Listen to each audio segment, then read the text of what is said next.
Hello my dear friends, Makaran sir tutorial में आप सभी का फिर से एक बार स्वागत है। मैं मकरन अम्बेडकर और मैं क्वांटिटेटिव एप्टीट्यूड और रीजनिंग दोनों भी सब्जेक्ट पढ़ाता हूँ गाइस। ईपीएफओ नोटिफिकेशंस मतलब employ provident fund organisation notifications आपका आउट हो गया है गाइस, जिसका 27 ऑफ मार्च से ऑनलाइन रजिस्ट्रेशन स्टार्ट हो जाएगा दोस्तों। तो उसी सिलसिले में हम डिटेल में बात करने वाले हैं। एक बहुत बड़ी वैकेंसी है सोशल सिक्योरिटी असिस्टेंट और स्टेनोग्राफर एग्जाम्स की। तो पूरा डिटेल में हम डिस्कस करेंगे, क्या ये बैंक पैटर्न रहेगा या एसएससी पैटर्न रहेगा, उसके बारे में भी आगे हम बात करने वाले हैं दोस्तों। तो कहीं जाइएगा नहीं, पूरी वीडियो को देखिएगा। ऐसे ही नोटिफिकेशन के लिए गाइस चैनल को सब्सक्राइब कर लीजिएगा और बेल आइकॉन को प्रेस कर लीजिएगा दोस्तों। मेरी डेली क्लासेस चलती है ऑनलाइन। 9 बजे मैं डेली क्लासेस लेता हूँ क्वांट और रीजनिंग की, मंडे ट्यूसडे वेडनेसडे जैसे आप ऊपर में देख पा रहे हो। और थर्सडे फ्राइडे सैटरडे रीजनिंग का एक 40 डेज का कोर्स मैंने दोस्तों लॉन्च किया है, जैसे आप स्क्रीन पे देख पा रहे हो।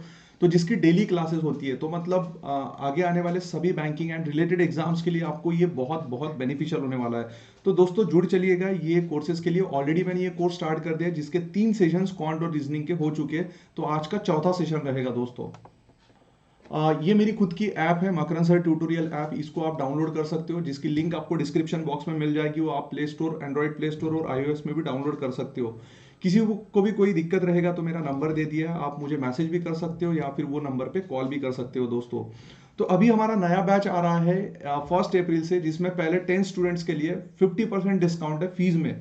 तो दोस्तों मेरी कोर्स फी बहुत ही कम है, उसमें भी मैं 50% डिस्काउंट दे रहा हूँ। तो जो भी बंदे इंटरेस्टेड है, जो मैं लाइव क्लासेस ले रहा हूँ यहाँ पे, वो वॉच करने के बाद अगर आपको समझ में आ रही है तो एक प्रॉपर प्री मेंस का एक पूरा कोर्स कर लीजिएगा, जिसमें आपको आगे आने वाले एग्जाम्स के लिए बहुत हेल्पफुल होने वाला है। तो दोस्तों चलिए आज के मतलब जिस टॉपिक के लिए आज हम बात करने वाले हैं उसके तरफ रुक करते हैं दोस्तों।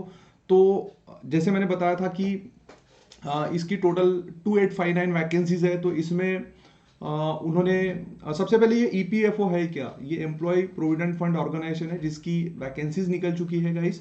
ठीक है, जिसमें टोटल नंबर ऑफ 2859 वैकेंसीज है, जिसमें सोशल सिक्योरिटी असिस्टेंट का 2674 वैकेंसी हमें यहाँ पे नजर आ रहा है और स्टेनोग्राफर का 185 वैकेंसीज है। तो इसका एग्जाम पैटर्न क्या रहेगा, फॉर्म कब से स्टार्ट होंगे, इसके बाद एज क्राइटेरिया क्या रहेगा, इसकी सैलरी क्या रहेगी, इसके बारे में पूरा डिटेल में हम डिस्कस करेंगे। तो जैसे आप यहाँ पे देख पा रहे हो कि इसका जो रजिस्ट्रेशन डेट्स है वो 27 मार्च से स्टार्ट होगा। आज की 23 तारीख है, मतलब लगभग 4 दिन के बाद, मतलब 3 दिन के बाद ये स्टार्ट हो जाएगा 27 मार्च को, और ये रहेगा 26 अप्रैल को। तो हमें जल्दी से जल्दी ऑनलाइन रजिस्ट्रेशन कर लेना है कि लास्ट में अगर साइट का थोड़ा सा इशू होता है तो जल्दी से जल्दी 2-3 दिन में ही कर लो, अगर आप एग्जाम्स फोकस करना चाह रहे हो तो। अब मोस्ट ऑफ द स्टूडेंट के माइंड में ये है कि सर ये बैंक एग्जाम पैटर्न है या एसएससी पैटर्न है, तो उसके बारे में भी हम डिटेल में बात करेंगे आगे। रही बात एज लिमिट की, age limit candidates minimum age 18 years है, मतलब जैसे स्टेनोग्राफर का जो असिस्टेंट वाला पार्ट है उसके लिए।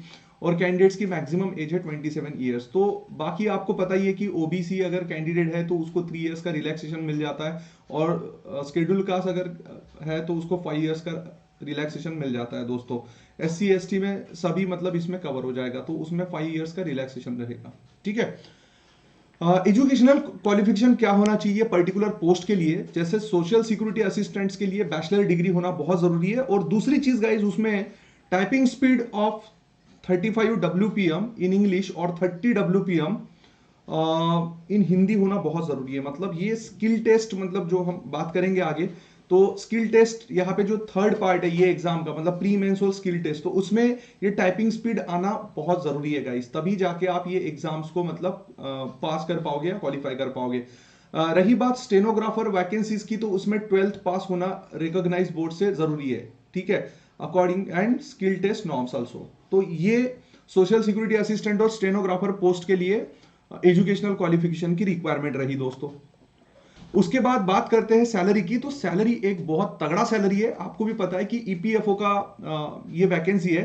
तो इसमें सोशल सिक्योरिटी असिस्टेंट के लिए लेवल 5 का स्केल पे होता है, और उसमें लगभग 92,000 तक की सैलरी चली जाती है दोस्तों। ठीक है, मतलब पूरा सारा जो पर्क्स वगैरह मिला के। ठीक है, और उसके बाद स्टेनोग्राफर का जो लेवल 4 है, मतलब जिसमें स्टार्ट होता है 25,000 से लेकर 81,000 तक, मतलब वो अकॉर्डिंग टू सिटी के हिसाब से वो वेरी होता है गाइस। ठीक है, तो मतलब मान के चलिएगा कि बैंक एग्जाम्स में जो आपको सैलरी मिलती है उससे कहीं गुना ज्यादा ही सैलरी यहाँ पे ईपीएफओ में मिलती है दोस्तों, ठीक है।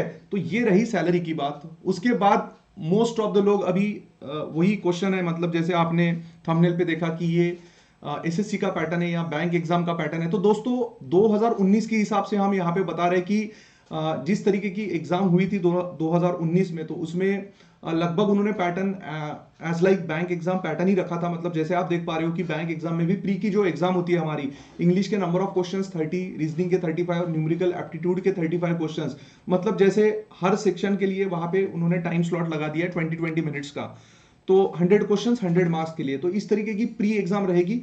और एग्जाम्स के बारे में अगर क्लैरिटी चाहते हो तो 27 के बाद ही इसका पूरा एक फुल क्लैरिटी आएगा। बट होप मान के चलिएगा कि मतलब एग्जाम इसी तरीके से हो सकती है इस बार भी दोस्तों, ठीक है। मेंस एग्जाम्स की अगर हम बात करेंगे तो मेंस एग्जाम्स आल्सो लाइक जो हमारा बैंक का मेंस एग्जाम होता है पीओ का वगैरह, उसी पैटर्न में मेंस एग्जाम्स का पैटर्न यहाँ पे दिखाई दे रहा है। जैसे इंग्लिश लैंग्वेज के आपको 30 क्वेश्चंस, मैक्सिमम मार्क 40, और उसमें भी टाइम स्लॉट ड्यूरेशन दिया है 30 मिनट्स के लिए, ठीक है। तो इसमें ज्यादा वेटेज की अगर हम बात करेंगे तो गाइस रीजनिंग और न्यूमेरिकल एप्टीट्यूड का ही है। देखो 40 क्वेश्चंस है, 60 मार्क के लिए यहाँ पे दिखाई दे रहा है। दोनों के लिए 35-35 मिनट का टाइम है। मतलब यहाँ पे जैसे आपको भी पता है कि इंग्लिश का सेक्शन से अगर एग्जाम स्टार्ट होता है तो वो 35 मिनट्स तक चलेगा, उसके बाद ऑटोमेटिकली वो सेक्शन लॉक हो जाएगा। तो उसके बाद वो सेक्शन पे आप आ नहीं सकते।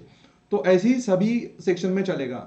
जनरल इकोनॉमी, फाइनेंशियल अवेयरनेस की अगर बात करते हैं तो 40 क्वेश्चन 40 मार्क्स के लिए 20 मिनट्स के लिए रहेगा। उसके बाद गाइस डिस्क्रिप्टिव 3 क्वेश्चन है, 30 मैक्सिमम मार्क रहेंगे 45 मिनट के लिए। मतलब आपको वो टाइप करना पड़ेगा स्क्रीन पे, ठीक है। तो ऐसे total 153 questions for 230 maximum marks. और ये एग्जाम रहेगी आपकी 2.25 घंटे की, मतलब 2 और 45 मिनट की रहेगी। तो दोस्तों ये हो गया प्री और मेंस का पैटर्न। तो होप सो आपको समझ में आया होगा। और इसके बाद आपको सोशल सिक्योरिटी असिस्टेंट और मतलब स्टेनोग्राफर की इसमें आपको स्किल टेस्ट देना होता है।